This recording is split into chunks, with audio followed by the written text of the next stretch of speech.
Hey guys, Peter Franson here from christiangeekcentral.com and Spirit Blade Productions. I want to share some thoughts now about Record of Lodoss War, Lodoss War? I don't know, Deedlit in Wonder Labyrinth, which I played on the Xbox Series X, and I want to thank Playism for providing a review copy.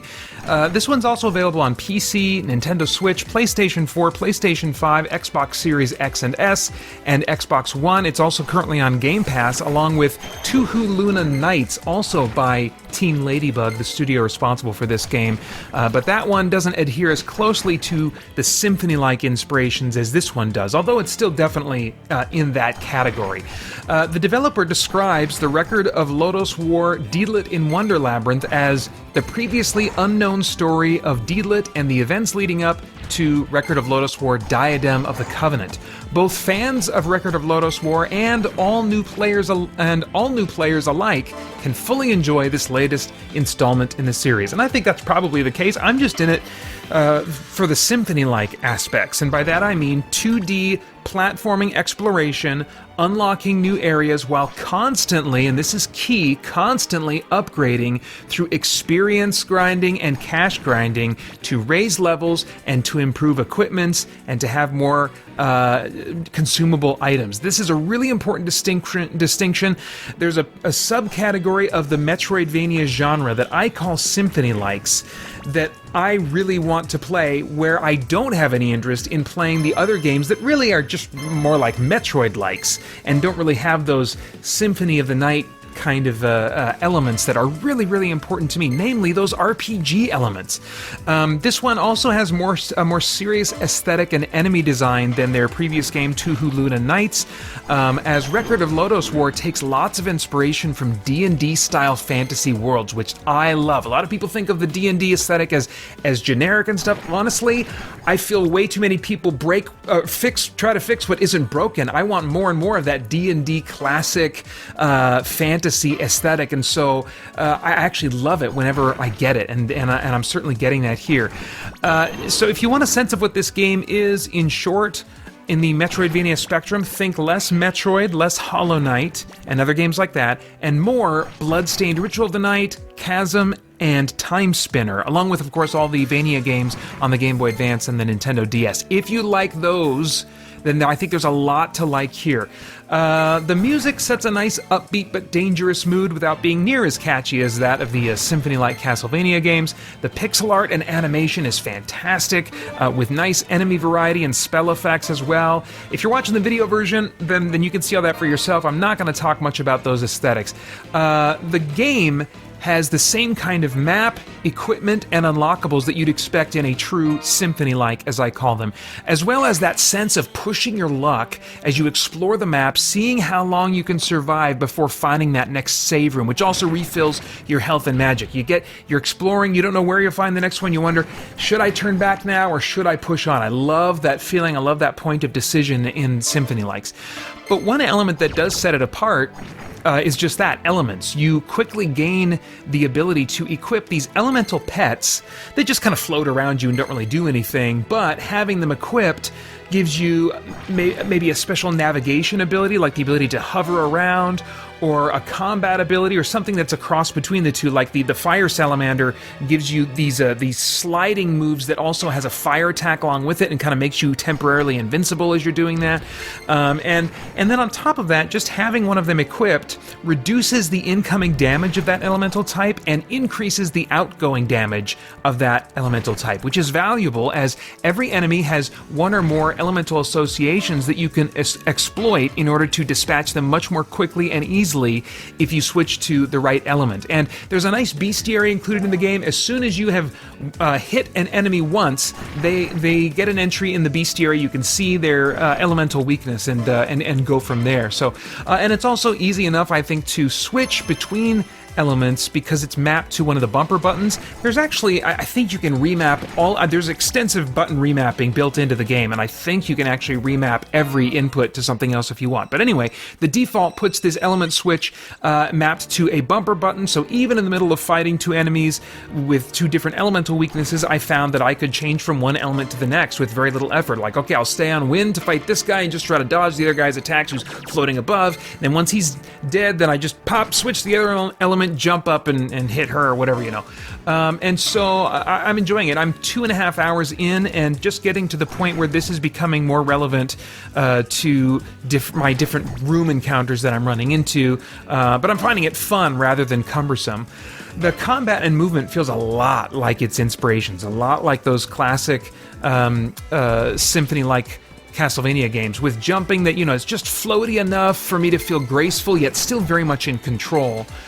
There's a really helpful cache and store system, so that if grinding for levels in it isn't enough, you can grind for cash and load up on the best gear that money can buy and all the health and mana potions you can afford, which is exactly what I want to be able to do if difficulty is getting too intense for me. In addition to long-term improvement of your character through grinding for your character's level to go up and getting better gear, there's also this short-term buff you can gain to damage simply by defeating consecutive enemies without taking damage. Each elemental spirit that you equip has a spirit level that will rise and fall as you do damage or take damage. It maxes out at level 3, which you can reach in just a few minutes of fighting if you don't take any hits. The higher your spirit level, the more damage your attack swings will do. So there's incentive to avoid and deal damage beyond mere survival, because you can feel really cool going on a hot streak, avoiding damage and one-shotting enemies. There are also some puzzle elements here and there, pretty sparse so far for me, involving shooting an arrow at special surfaces, special metal surfaces that make the arrow ricochet, and so you're trying to get an arrow to bounce around the room to a place you can't reach, but your arrow can, in order to cut a rope that'll just displace a weight and lift up this door that's barring your way or whatever. And so I figured out most of these in a few seconds, but a couple of them so far did take me as long as a minute or more to figure out, which I'd rather not be the case in this kind of game.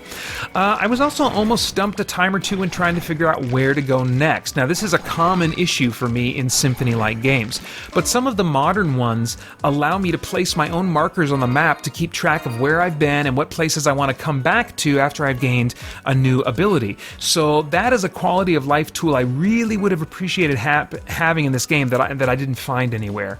I've heard other reviewers criticize the game for being too easy and too short. That may be true for others. I tend to have a longer playtime through many games because I'm a fairly cautious and less skilled player than others, especially when it comes to action games of any kind. HowLongToBeat.com lists an average player completion time at 5.5 to 6 hours for the main story and some extras, and 8 hours for the absolute completionist.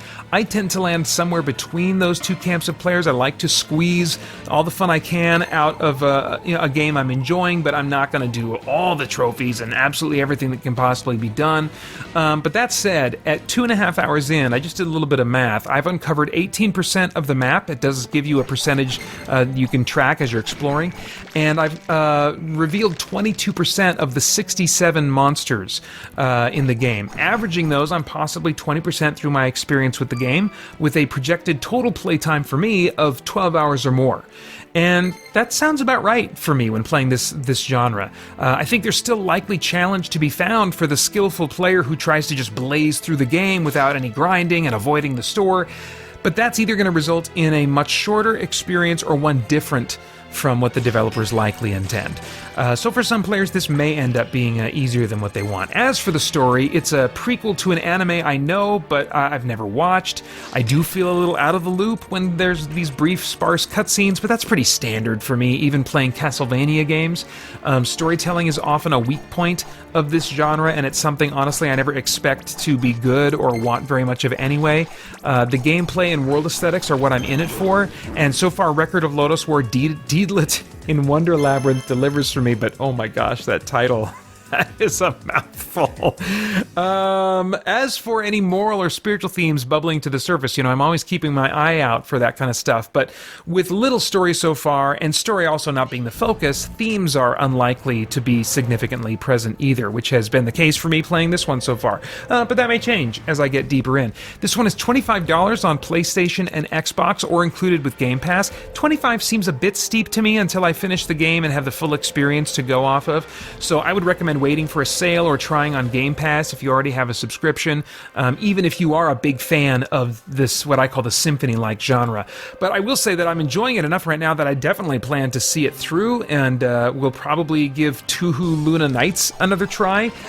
This one departs from Metroidvania conventions just enough to kind of give it its own identity without like going so far. I felt like Tuhu Luna Nights went a little too far for me from some of the conventions, but maybe after playing this one, I will have been stretched enough that I'll be ready to accept Tuhu Luna Nights. I don't know, we'll see. Anyway, tune into the Christian Geek Central podcast each week to get my updated and ongoing thoughts on many of the games that I've reviewed after I spend more time with them. I suspect I'll be talking more about Record of Lodoss War Deedlit in Wonder Labyrinth before too long. But that's all for now. Thanks for watching. Bye-bye.